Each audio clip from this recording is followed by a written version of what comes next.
مخاطبین از رسانه پشت پرده ماجرای فیلم استاندار سابق یادتونه یعنی تیمی زنه میگه که منم داشتنی رو های گلزار جابجا کرد.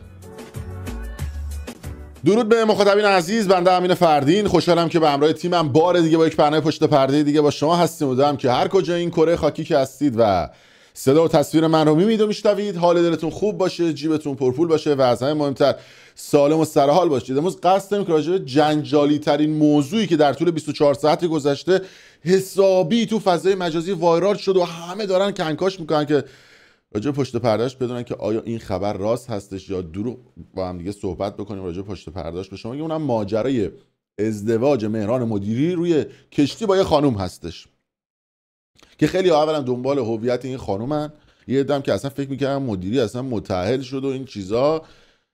حالا می‌خوایم یه سری اسناد مدارک نشونتون بدیم، یه سری پشت پرده از مهران مدیری به شما بگیم و راجع به این قضیه با شما صحبت می‌کنیم. یه چند تا تصاویرم نرم از بغل بهتون نشون بدیم که خیلی به سختی این تصاویر بیرون اومده با توجه به اینکه توی کشتی که اصطلاحاً ازدواج مهران مدیری اونجا صورت گرفته بوده، تمام مهمون‌ها سلکت شده بودن از رفیقای صمیمی و نزدیک این زن و شوهر بودن. چندین تا آدم اصطلاحاً سکوریتی، آدمایی که اونجا مراقب بودن وجود داشتن. تصویر به جد ممنوع بوده اونجا گرفتنش و تمام تلاش و زورشون رو کرده بودن که هیچ فیلم و عکسی تا زمان اعلام رسمی مهران مدیری صورت نگیره که بعدش خودش بیاد فیلم و عکس‌ها رو بذاره که راجع به همه این اتفاقات با شما صحبت خواهیم کرد. اما قبل از اینکه من این افشاگری رو شروع بکنم لطف بکنید اگر کانال یوتیوب برنامه پشت پرده رو سابسکرایب ندارید حتما روی دکمه سابسکرایب بزنید یا روی دکمه مشترک شدن بزنید، زنگوله رو بزنید، یه لایک هم بکنید چون خیلیاتون میدونم مخاطب‌های برنامه پشت پرده هستید اما کانال پشت پرده رو تو یوتیوب دانلود چی گفتم؟ سابسکرایب نمی‌کنید یا دنبال نمی‌کنید. می‌خواستم بگم دنبال، گفتم دانلود. تقریبا هم خانواده. چه ربطی داشت نمی‌دونم. عرضم به حضور شما که دنبال بکنید، برای دوستاتون به اشتراک بذارید، یه انرژی خوبی هم برای ما بشه. این نکته هم بگم که به دست آوردن این تصاویر خیلی کار سختی بود و اینکه معمولا وقتی آدم‌های سلبریتی ازدواج میکنن یا یک حرکت خفنی رو انجام میدن تمام تلاششون رو میکنن که اون قضیه محرمانه و سکرت باقی بمونه، کسی ازش خبردار نشه. اما میگن که همیشه آدم ضربه از کی میخوره؟ از صمیمی‌ترین دوستش میخوره و راز آدم رو کیلو میده. صمیمی‌ترین آدمی که فکر میکرده رفیق صمیمیشو رازدارشه. این اصلا برای شما یه درسه. اصلا من یکی از دلایلی که ساختم این ویدیو رو بسازم این بود که بیام این حرفا هم بزنم. ببینید همیشه آدم ضربش و رازش و چیزهای مختلفش رو از صمیمی‌ترین دوستش میخوره. بقال سر کوچه و عباس باتری ساز و سکینه سبزی فروش و نمیدونم ختم فلان راز آدمو نمیدونن که تو میای به صمیمی‌ترین دوستت میگی یا صمیمی‌ترین دوستتو وارد حریم خصوصیت میکنی، وارد زندگیت میکنی، وارد جشنت میکنی، وارد مراسم عقدت میکنی، عروسیت میکنی، اون لو میده. پس مراقب باشید. اما مهران مدیری اول یکم راجع پشت پرده‌اش بگم که 18 فروردین 1346 به دنیا اومده. طنز پردازی که بر کسی پوشیده نیست در طول این چند سال گذشته، یا بهتره به شما بگم که اواخر دهه 70 یا اواسط، یعنی وسطای دهه 70 تا اواسط دهه 80 با طنزهای بی‌نظیری که در تلویزیون ساخت تونست برای خودش محبوبیت عجیب و غریبی رو کسب بکنه. اما اون وسطا نرم از بغل یه سری کلاهبرداری های هم به واسطه اسم این آدم ازش صورت گرفت. مثلا سریال پربیننده قهوه تلخ که اصلا معلوم نشد آخرش چی شد. اون آقا گلیان و کسای مختلف بودن که تهیه کننده بودن، توی شهرداری تهران نفوذ داشتن، تو بخش تبلیغات شهرداری نفوذ داشتن، پروژه های سنگین رو با رانت و لابی میگرفتن و اومدن پولشون رو در اختیار مهران مدیری گذاشتن و مهران مدیری اومد و یه سریال ساخت. اما هیچ کسی نیومد راجع به شفافیت مالی پروژه قهوه تلخ صحبت بکنه که بیش از 3 سال طول کشید و این پول پاشی ها توسط کی انجام شده بود و مهران مدیری هیچ وقت نیومد راجع به این قضیه بگه که آره نمیدونم. تهش هم معلوم نشد چی شد. راجع به تهش هم هیچ وقت صحبت نکرد.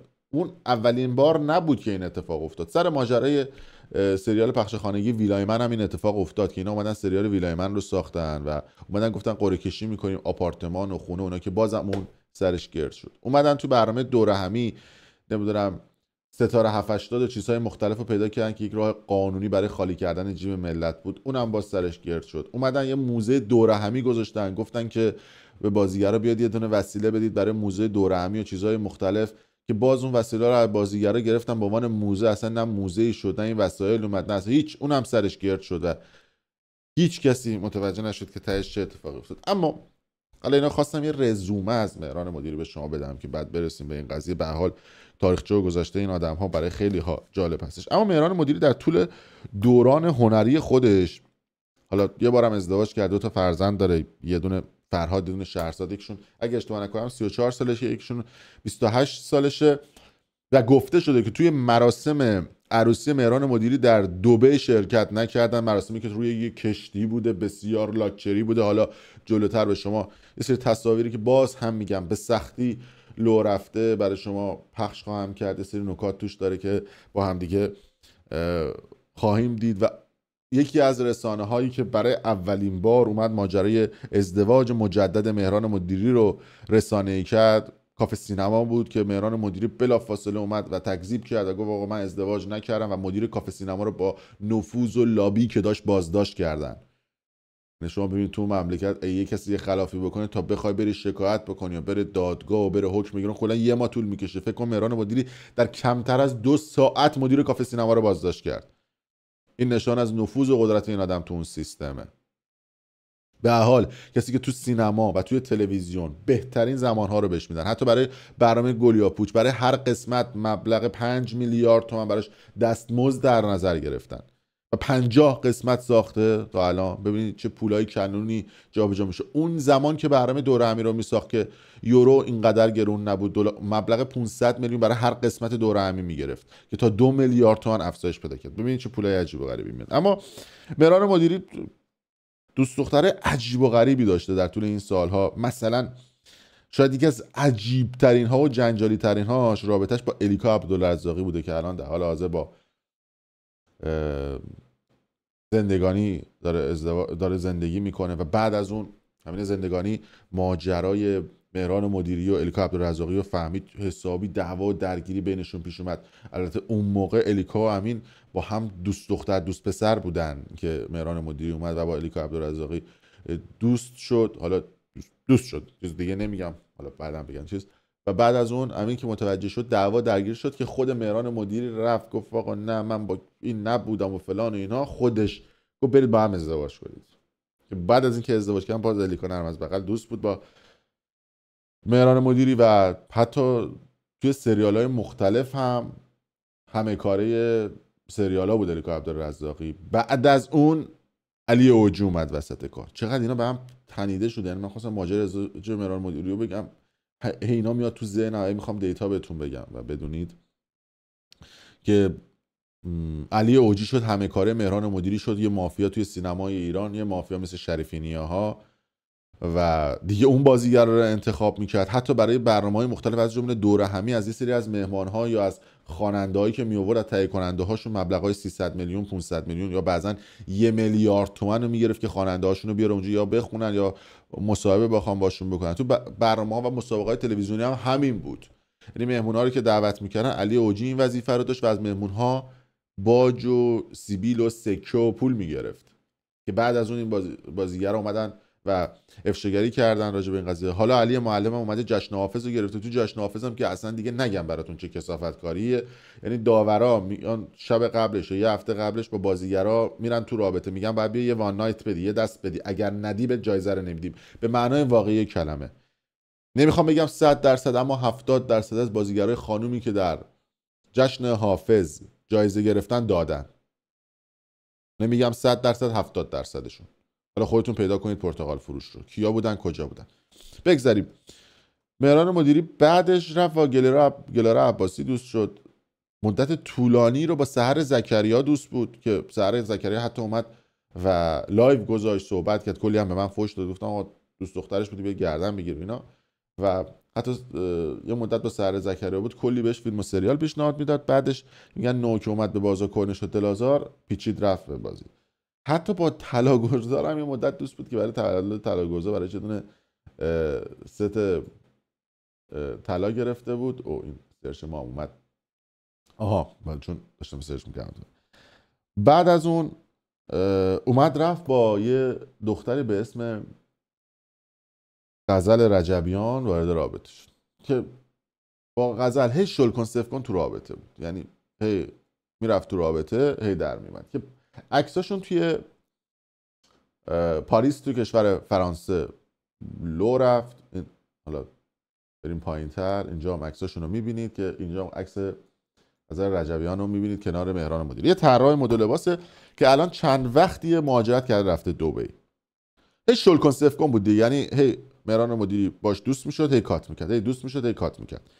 که مارک وقار رو داره، من یه سرچ هم کردم تو اینترنت اومد که جدیداً به بازیگرام مهران مدیری میگه باید بری توی جشنواره‌های مختلف از برند و مارک من، همسر من اصطلاحاً یا دوست دختر من استفاده بکنید. که توی جشنواره مراکش هم پریزان ایزدیار اومده بود و از لباسی که طراحش غزل رجبیان بوده، این همسر آقای گلزار، همسر مهران مدیری، استفاده کرده. اینجا هم چهره غزل رجبیان رو میبینید و میرسیم به استوریا.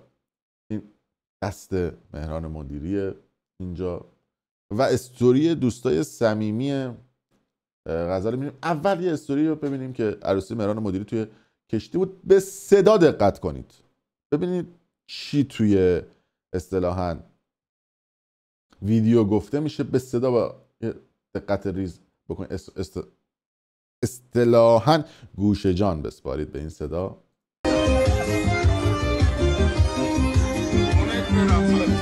مهران میگه قربونت برم من. یه بار دیگه گوش بدید.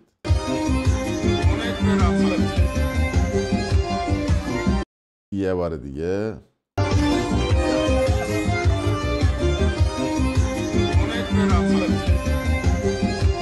بله این تصاویر اصطلاحاً استوری دوستای صمیمی مهران مدیری و همسرش هستش که پذیرایی سنگینی کردن، پذیرایی دیگه به هر حال توی کشتی. حتی دوستاش هم استوری گذاشتن، غزل رجبیان رو تگ کردن و شام رمانتیکی که توی کشتی بوده، پیتزایی که گذاشته بودن، این هم دوستاش که استوری غزل رو گذاشتن و تگش کردن شب گذشته. این هم تصاویر دیگه و این هم ویویی که در کشتی هستش. میگم بهتون تصویر اصلا نمیذاشتن از خودشون بگیرن، یعنی مهران مدیری و همسرش. یعنی این تصاویر نرم از بغل دوستان هستش که یواشکی گرفتن چون اجازه نمیدادن هیچ کسی هیچ تصویری رو بگیره از مهران مدیری و غزل رجبیان که گفته شده این غزل رجبیان هم نرم از بغل. این تصویر ما، تصویر دوربین اون بچه اصطلاحاً یه مشکل فنی میام لایو ضبط میکنیم داستان همینه. سویچ کرد دوربین دوم هم خاموش بود، صدا در الگاتو ضبط میکردیم. حالا اشکال نداره. میخوام به شما بگم که این غزل رجبیان هم پیش دعانویس میرفتی. دعانویس معروفی وجود داره توی تهران که اکثر سلبریتی ها و افراد معروف و مشهور پیش همین میرفتن. خود مهران مدیری هم پیش همین آدمه میرفته. حالا قبلا هم من راجبش صحبت کرده بودم. حالا چه میکنن این دعانویس ها و دارن حسابی حال و حول میکنن. اما مهران مدیری یه خونه داشت توی بوکان طبقه 9، حتی تو خونهش مارم داره که اونجا دخترها رو میبرده. حالا اصطلاحاً آموزش بازی‌های زیرپوستی، نه چیز دیگه میداده و حالا برای کسی پوشیده نیست. ولی خب خدمات زیادی و مهران مدیری به هنر و سینما و صنعت سینما ایران و صنعت تلویزیون ایران کرده و دل خیلی‌ها رو شاد کرده و خیلی‌ها رو خندونده.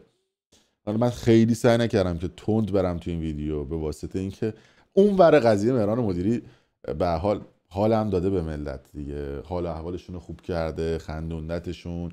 ولی خب دیگه حالا من نمیدونم چرا گردن نمیگیره ماجرای ازدواجش توی کشتی رو، شاید ازدواج نیست نامزدیه، خدا چی میدونه راجع به این قضیه. ولی خب دیگه اینم به حال داستانیه که مهران مدیری داشته. ما رحم میکنیم یه تیکه خیلی راجع به این که ارتباط داشته با مافیای سیگار و تبلیغات سیگار رو بعد انجام میداد، حالا نمیخوام بگم و اینا، شما هم نشنوید که مثلا میاد توی یکی از جشنواره‌ها سیگار میکشه از قصد به حال تبلیغ سیگار رو انجام بده غیر مستقیم. به حال اینو کسانی که بازی‌های تبلیغاتی رو بلدن میدونن داستانش چی هستش و اینا. حالا بماند این قضایا و حالا ارتباطاتی که با این پلتفرم‌های پخش نمایش خونگی داشته و جای مختلف داشته، برنامه اسکار رو نمیدونم جایزه‌هایی که اونجا با لابی میدادن به افراد مختلف و از قبل ماشه، حالا با اونا کاری نداریم.